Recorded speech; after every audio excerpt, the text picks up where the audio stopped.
Welcome to our channel. Today we how to configure your flight bookings with Expedia step by step clearly.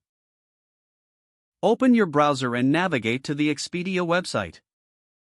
On the home page, locate the search bar for flights. Enter your departure city in the first field. Input your destination city in the second field. Select your desired travel dates from the calendar options. Indicate the number of travelers for your booking.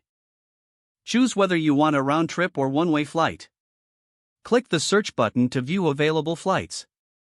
Wait for the results page to load with a list of flight options. Use the filters on the left side to refine your search by airline, price, and flight duration.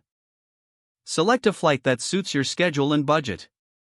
Click on the chosen flight to view more details. Review the flight information, including layovers and total travel time. If satisfied, click the Continue button to proceed. On the next page, enter the passenger information as required. Make sure the names match the identification documents of each traveler.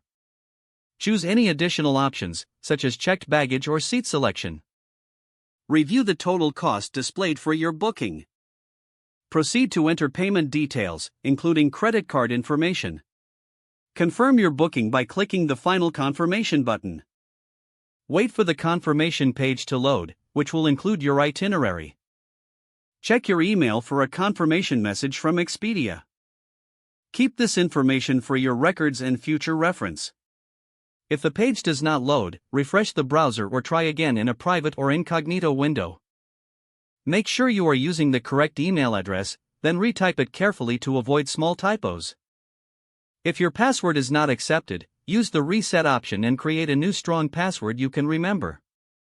Check your spam folder for verification or security emails, then complete any requested confirmation steps. Enable two-factor authentication if available to improve account security and reduce unauthorized access risk. Don't forget to like this video and subscribe to our channel for more step-by-step tech guides.